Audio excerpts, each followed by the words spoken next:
요시야의 철저한 실행력이라는 제목으로 말씀 나누도록 하겠습니다. 손흥민 선수는 32살 92년생입니다. 토트넘에서 2015년부터 공격수로 활동하고 있는데요. 외국에서 뛰다 보니까 얼마나 열심히 뛰겠습니까?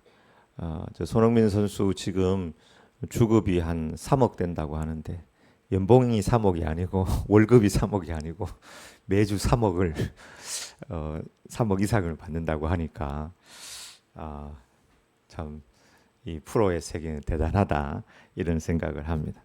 또 돈을 그만큼 받으니까 얼마나 열심히 뛰겠습니까? 뛰는데도 골이 또 안 들어가면은 또 나름 힘들고.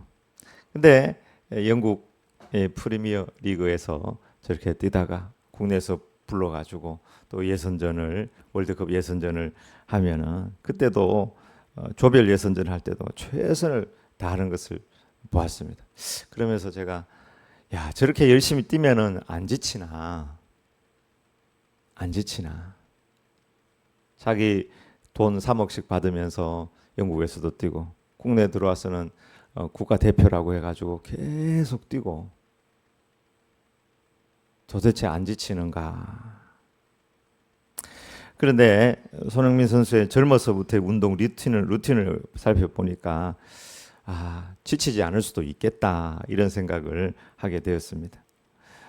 아버지가 원체 어려서부터 기초 체력을 다지고 지금도 계속해서 그 기초 체력을 다지는데 웨이트 트레이닝을 많이 한다고 그래요. 일어나서 벽 스쿼트 250개, leg 익스텐션 주로 하체 운동이죠. 하체 운동 25개, 3세트. 런지 이제 다리를 폈다 하는 거 포워드 런지 무한 반복을 한다고 그래요. 그다음에 사이클 주로 하체 운동. 그다음에 이제 아령, 벤치 프레스, 스트레칭, 그다음 줄넘기, 크런치. 그다음 운동장 달리기. 그다음 이제 트래핑을 하면서 운동장을 도는데 왼발로 트래핑해서 한 바퀴 돌고 오른발로 트래핑해서 한 바퀴 돌고 양발로 트래핑해서 한 바퀴 돌고 돌다가 중간에 떨어뜨리면 처음부터 다시 그렇게 철저하게 운동을 하니까 거기서 이제 또 실전 발차기 운동을 공차기 운동을 하는데 원래 오른발잡이인데 왼발로 막 웨이트를 하고 몸을 풀고 왼발로 때리니까 근육 붙은 상태에서 부드럽게 해가지고 때리니까 강한 골이 나오는 것입니다. 기본기가 계속해서 하니까 다져져서 유럽에서도 이렇게 통하는 선수가 된 것이죠. 아버지가 저 얘기한 거예요. 축구는 11명이 하지만 결국 철저한 기본기에서 위대한 것을 만들어낼 힘이 나온다. 그래서 막 그걸 매일 하면서 전 세계를 씹어먹는 선수가 되었습니다. 여러분, 아기들이 걷게 되는 과정을 보게 되면은 아기들이 어떻게 걷는지 아십니까? 아기들이 몇 번이나 넘어졌다가 그런 말을 하는지 아세요? 아기들은 2,000번 이상 넘어지고 일어나고 해서 결국에는 걷게 된다고 합니다. 이 걸음마를 이론적으로 아기에게 가르쳐주는 엄마는 없습니다. 어른들이 걸으면은 애들도 당연히 우리도 걸어야 되는가 보다 생각을 하고 아빠 엄마 걷는 것을 보고 그대로 또 시도하고 또 시도하고 또 시도해가지고는 결국에는 걷는다는 것이죠. 우리가 요시야에게 배우는 신앙은 또 마찬가지라고 생각합니다. 요시야가 옷을 찢은 그 이후에 이런 철저한 실천력으로 하나님의 말씀에 순종하였다는 사실입니다. 첫 번째는 악을 개혁하는 철저한 실행력, 빼기의 실행력이라고 할 수 있습니다. 4, 5절입니다. 다 같이 한번 읽어보겠습니다.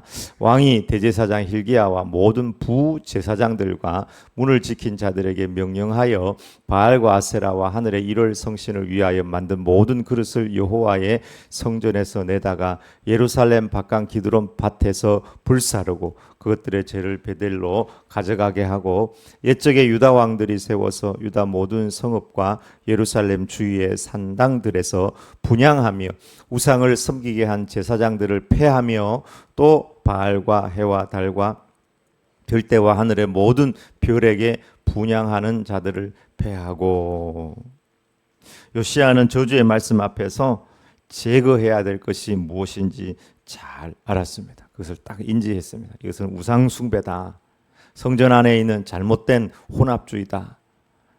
해와 달과 이럴 성신 바알과 아세라다 하는 사실을 기억하고 과감한 실행력으로 악을 제거하였습니다. 이건 빼기의 실행력, 빼기의 영성, 딜리트의 영성이라 할 수 있습니다. 인생은 더하기도 중요하지만 빼기도 잘 해야 합니다. 본문에서 요시야는 악을 빼기 하는 것을 다른 많은 서술어로 그렇게 확인하고 할 수가 있습니다. 불사르고라는 말을 5번 쓰고요. 헐어버리고라는 말을 3번 쓰고 폐하고라는 말을 2번 사용하고 더럽게 하고라는 말을 2회, 못하게 하고 빻아버리고 깨트리고라는 말들을 사용합니다. 수학에서는 빼기라는 말을 단 하나의 단어 빼기라는 말로 사용하지만 인생에서는 이 빼기라는 말이 다른 많은 서술어로 표현될 수가 있다고 생각합니다. 바로 저런 것들입니다. 불사르고 헐어버리고 폐하고 더럽게 하고 못하게 하고 빻아버리고 깨트리고의 서술을 통해서 요시야가 얼마나 철저하게 악을 제거하기 위해 노력했는가를 우리는 알 수가 있습니다. 이런 빼기를 잘 해야지 개혁을 완수할 수가 있습니다. 산을 오를 때 무거운 짐을 지고 오를 수는 없습니다. 완전 군장을 하고 여러분 산을 오르면은 어떻게 꼭대기까지 올라갈 수가 있겠습니까? 무거운 짐을 내려놓아야 합니다. 마라톤 선수도 마찬가지입니다. 최대한 몸을 가볍게 해야지 승리할 수가 있습니다. 공부하는 학생이 내가 어느 대학에 들어가야 되겠다 하는데 맨 시간만 나면 스마트폰 게임을 해. 그럼 그 대학 들어갈 수가 있겠습니까? 자기가 공부하는 것도 공부하지만 빼기의 영성이 반드시 필요한 거예요. 스마트폰을 절제해야 돼. 21일간 실행을 해야 돼. 그러면은 우리 몸에 습관이 잡힌다 그래. 하루, 이틀, 3일, 작심 3일이라. 한 이틀 정도 게임 안 해보니까 막 머리가 빙글빙글 돌고 막 금단 현상이 나타나고 도저히 안 되겠다. 그렇게 해가지고는 승리할 수가 없는 것입니다. 성경도 우리에게 이러므로 우리에게 구름같이 둘러싼 허다한 증인들이 있으니 모든 무거운 것과 얽매이기 쉬운 죄를 벗어버리고 인내로서 우리 앞에 당한 경주를 하며 믿음의 주여 또 온전하게 하시는 이인 예수를 바라보자. 그는 그 앞에 있는 기쁨을 위하여 십자가를 참으사 부끄러움을 개의치 아니하시더니 하나님 보좌 우편에 앉으셨느니라. 우리 앞에 달려간 모든 믿음의 허다한 구름 같은 증인들도요, 다들 무거운 것과 얽매이기 쉬운 죄를 벗어버리고 달려갔다는 거예요. 십자가를 향하여, 천국을 향하여, 상급을 향하여 달려갔다는 것입니다. 이런 걱정, 저런 염려, 저런 불안을 우리 어깨에 지고는 달려갈 수가 없다는 것입니다. 왜 그렇게 인생의 무거운 짐을 스스로 만들어 가지고 지고 달려가겠습니까? 예수님은 빼기의 달인이셨습니다. 예수님은 하나님이십니다. 하나님이신데 하나님으로서의 모든 특권을 빼셨습니다. 주님으로 받아야 될 존경, 슈퍼맨 같은 능력, 대접받는 자리, 좋은 가문, 좋은 가문에 오실 수도 있었잖아요. 좋은 나라에 오실 수도 있었잖아요.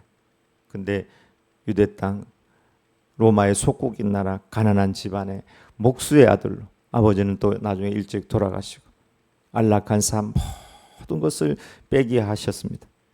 주님은 40일 금식을 하면서 이 세상의 모든 기름기를 다 빼셨습니다. 40일 금식으로 죽을 것 같은 고통이 와도 하나님의 말씀, 또 하나님을 붙잡으셨습니다. 사탄이 물질과 권력과 영적인 허영으로 유혹을 해도 다 빼시고 십자가의 길을 가셨습니다. 그리고 주님은 주님을 따르는 제자들에게 이렇게 말했습니다. 누구든지 나를 따라오려거든 자기를 부인하고 자기 십자가를 지고 나를 따를 것이니라. 우리 자신을 빼라고, 너의 욕심을 빼고 네가 이 세상에서 영원히 살 것처럼 살려는 그런 마음 다 빼고 십자가 죽음을 향해서 그렇게 너의 십자가를 지고 나를 따라와라. 우리가 살도 빼야 하지만 욕심과 악과 미움을 빼야 될 줄 믿습니다. 2021년도에 베스트셀러가 된 작품이 있는데요. 세상에서 가장 행복한 100세 노인 더 Happiest Man on Earth라는 제목을 가지고 있는 책인데요. 저자가 에디 제이쿠라는 분입니다. 저분의 이 왼쪽 팔에 보면은 수인 번호가 지켜져 있는데 172338이라는 번호가 지켜져 있습니다. 1920년생으로 김형석 그 연세대 명예교수와 같은 해 태어나신 분입니다. 김형석 교수님은 아직 생존해 계신데 저분은 이제 2021년도에 돌아가셨습니다. 유대인으로 이제 독일에 살았는데 엄마 아빠가 결혼해가지고 아빠가 아주 좀 훌륭한 참 그런 분이셨어요. 그런데 이제 히틀러가 이제 정권을 잡으면서 유대인들이 아주 고통을 당할 그때 어린 이제 시절이었습니다. 19살 때 1938년부터 약 7년 동안 이제 독일에서 벨기에로 갔다가 네덜란드 또 프랑스 등 여러 나라의 수용소에 전전하다가 또 수십 번 죽을 고비를 넘기고 마지막에는 이제 아우슈비츠에 이제 부모님하고 잡혀서 가게 되는데 그 죽음의 의사라는 사람이 있죠. 죽음의 의사가 너는 왼쪽, 너는 오른쪽. 자기 아버지 엄마는 죽이는 거예요. 그리고 좀 젊은 사람들은 살려가지고 죽을 때까지 노동을 시키는 거예요. 그래서 기차를 태워가지고 독일 아우슈비츠로 옮길 때까지 그 기차 한 칸에 150명씩 실어가지고 한 9일 동안 이동하는데 물도 안 줘요. 먹을 건 아예 안 주고 화장실이라고 할 것도 없고 오픈돼 뭐 조그마한 거 하나. 그러니까 냄새가 너무 나고 물 거의 150명이 170리터인가 정도 가지고 어떻게 살겠어요. 그 이동하는 동안 도착했을 때 다른 칸에는 한 40명씩 죽어나갔다. 40명씩 사람들이. 근데 자기 칸에는 딱 2명만 죽었는데 그 아버지가 컵 같은 걸 만들어서 모든 사람에게 나눠줘서 조금씩만 돌아가면서 먹도록 그렇게 해가지고 이제 생존한. 하여튼 고생이란 고생은 다 했습니다. 근데 그 아우슈비츠에서도 이제 이분이 이제 그 기계를 잘 다뤄가지고 학교에서 이제 기계를 배웠거든요. 우리 지금으로 치면 기계공학 같은 것을 해서 그것으로 인해 가지고 이제 인정을 받아가지고 자기는 죽지는 않고 이제 노동을 하게 되었는데요. 전쟁이 끝나고 난 다음에 호주로 건너가 가지고 사업을 해서 가족을 이루고 살다가 자기가 받은 고통들 다 숨기고 살았어요. 그러다가 자기가 받은 고통을 이제 나누게 되고 한 7, 8년 정도 자원봉사를 한 거죠. 자기가 받은 고통에 대해서 간증을 하면서 이렇게 지내다가 100세 때 돼서 나는 세상에서 가장 행복한 사람이었다라는 것을 책으로 펴내가지고 베스트셀러가 됐어요. 그래서 김영석 교수가 이거는 세상의 모든 젊은이들 또 성인들도 읽어야 될 책이다 이렇게 말하였습니다. 2019년 99세 나이에 테드에서 이제 강연을 하기도 했고요. 그의 장례식에는 호주 총리가 참석하기도 하였고 유명 인사들이 많이 참석했습니다. 근데 이분이 살아생전 이런 얘기를 했다는 것이죠. 나는 아무도 심지어 히틀러도 정오하지 않아요. 나는 나치가 틀렸다는 것을 보여주고 싶었습니다. 그래서 나는 세상에서 가장 행복한 사람이 되기로 했습니다. 그것이야말로 진정한 복수니까요. 그리고 그 책에도 보면은 자기는 아름다운 것, 그 다음에 행복을 선택하기로 했다는 거예요.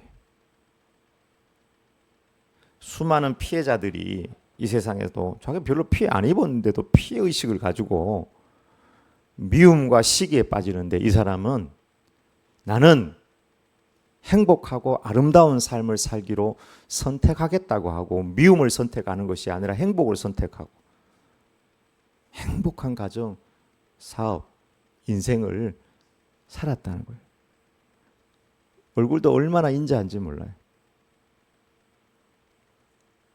고은 목사님도 이런 말을 했는데요. 나는 예수님 영접한 이후에 성경에서 안 믿어지는 것이 없고 세상에 미운 사람이 없어졌습니다.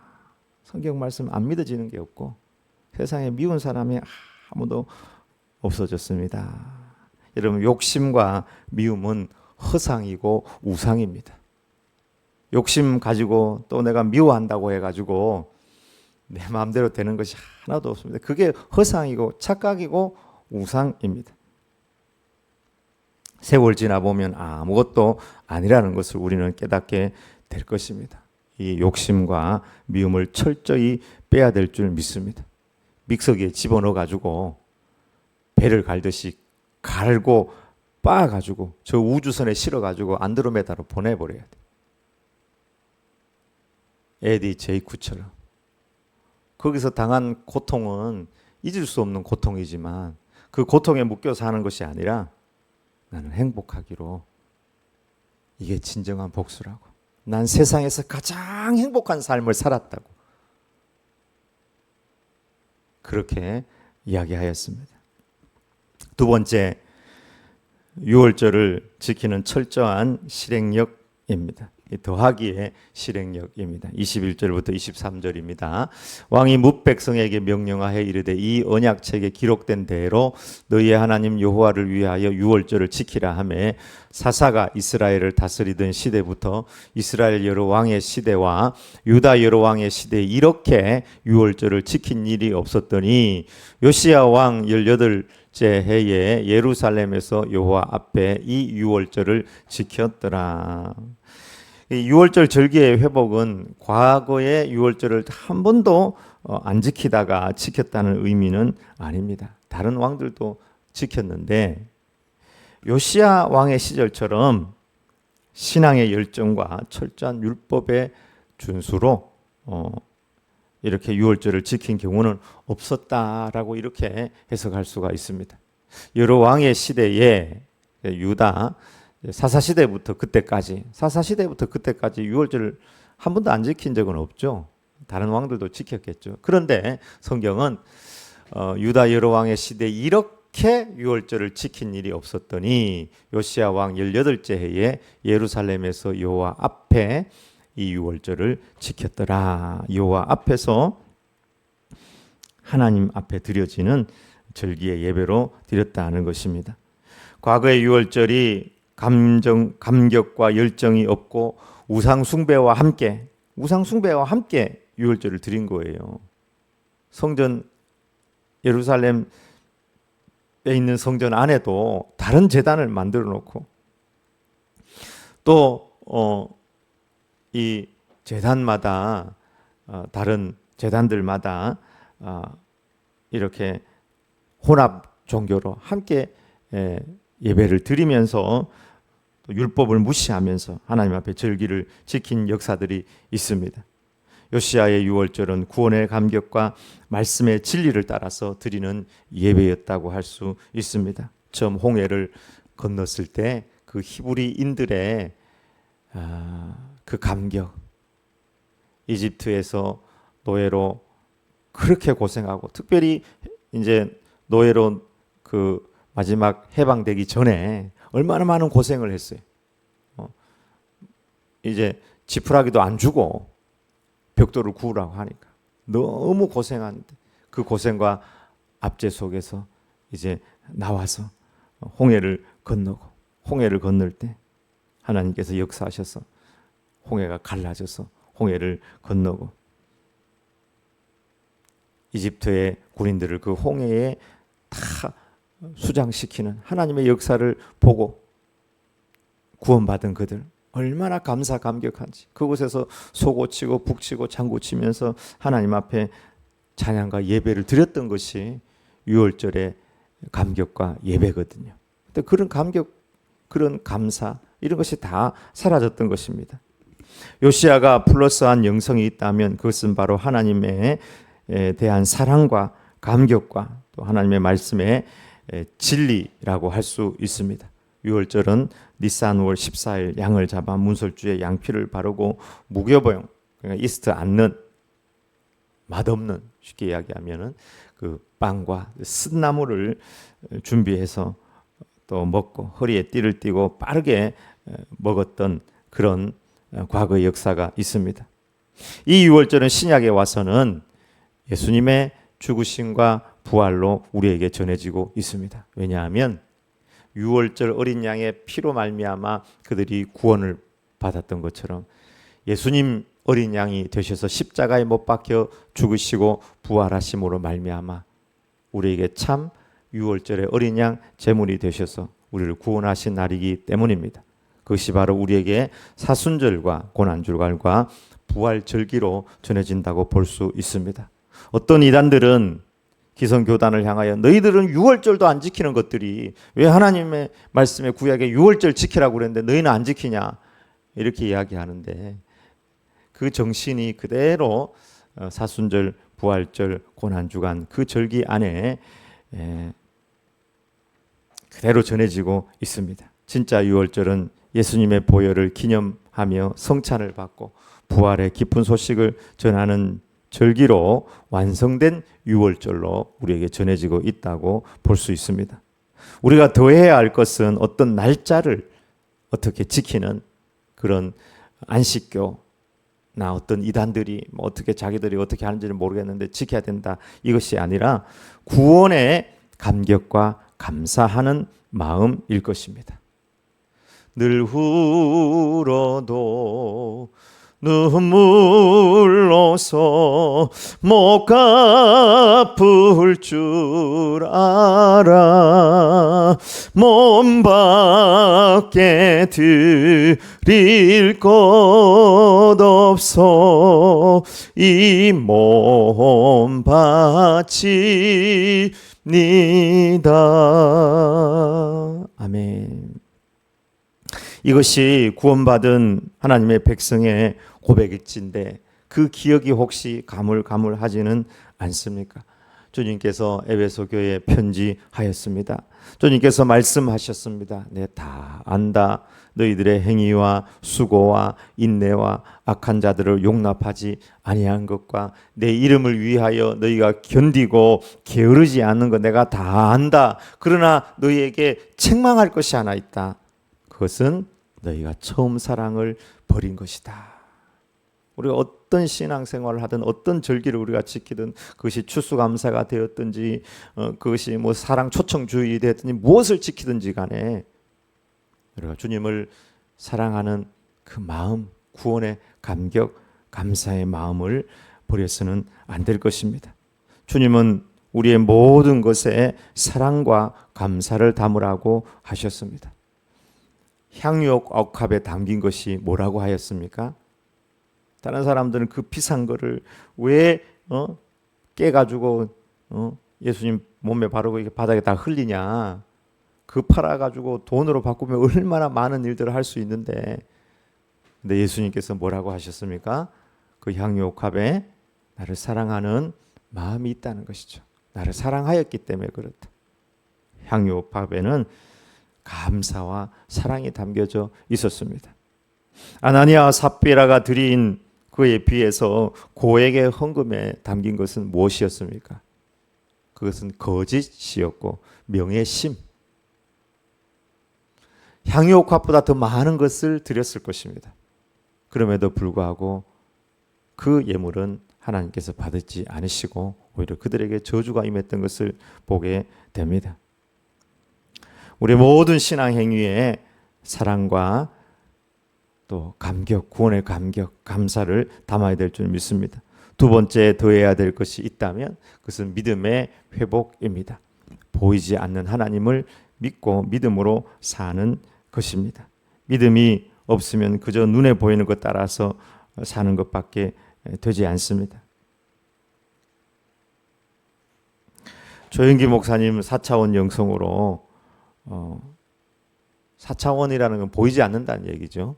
보이지 않는 세계에 대한 어떤 변화로 통해서 보이는 세계가 변화되고 역사가 일어난다고 이야기했습니다. 그 첫 번째는 생각입니다. 생각이 변화해야 된다. 여기가 변하지 않는 한에는 보이는 세계에 변화는 없다. 성경도 너희는 마음을 새롭게 함으로 변화를 받아 하나님의 선하시고 기뻐하시고 온전한 뜻이 무엇인지 분별하도록 하라. 이 생각이 긍정적이고 적극적이고 창조적으로 바뀌지 않으면 10년, 20년, 50년, 100년 아니 1000년을 살아도 그 모양 그대로 삽니다. 이 생각이 바뀌어야 된다고. 할 수 있다, 하면 된다, 해보자. 긍정적인 생각. 100가지 부정적인 게 있더라도 한 가지 긍정적인 게 있으면 그것을 바라보고 긍정으로 바라보고 저렇게 하면 되겠다 할 수 있는 사람은 그 길이 열리는 것이지만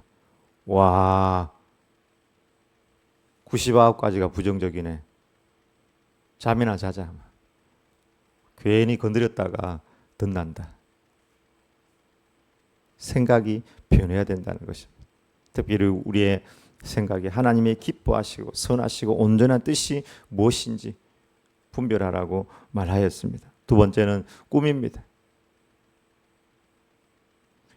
제가 어느 책을 보니까 세상에서 가장 가난한 자가 꿈이 없는 자가 가장 가난한 자다. 돈이 없어 가난한 게 아니라 꿈이 없는 자가 가장 가난한 자다. 조영기 목사님도 꿈을 꾸어라. 꿈은 삶의 동기고 방향이다. 특별히 하나님께서 주신 비전을 가지는 것이 중요하다고 하였습니다. 우리의 소망과 열정이 하나님의 꿈에 일치할 때 4차원 세계에 혁명이 일어난다고 하였습니다. 세상 사람들은 나름 꿈을 꾸거든요. 근데 하나님의 꿈을 발견하고 그 꿈에 내 소망과 열정을 합쳐시킬 때 혁명이 일어난다는 것이죠. 세 번째, 믿음입니다. 딱 꿈을 가지고 믿고 나아갈 때 보이지 않는 세계의 움직임으로 인해서 역사가 나타난다고 하였습니다.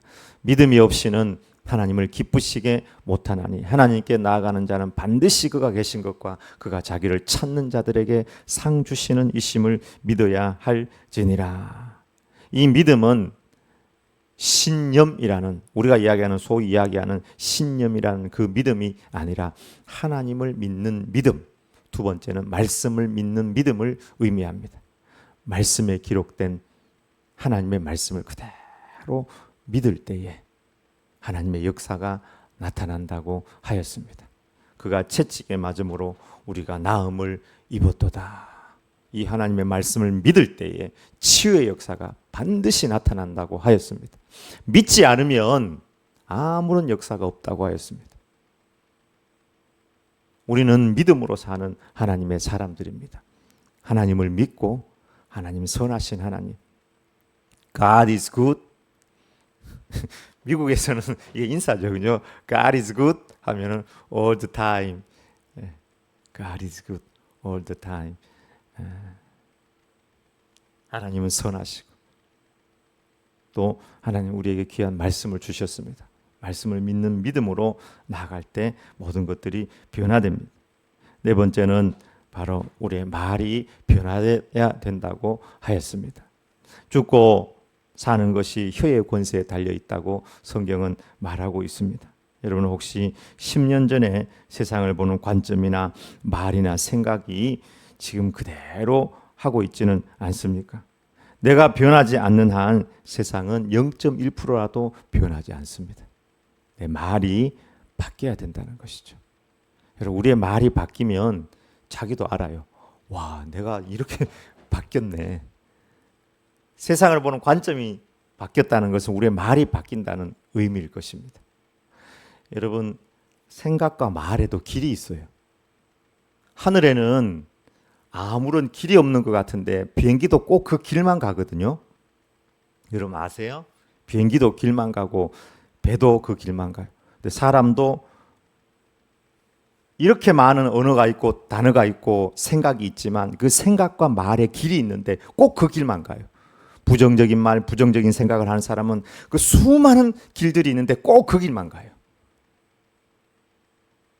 이것이 변화돼야 된다는 거예요. 그래야지 저 꼭대기로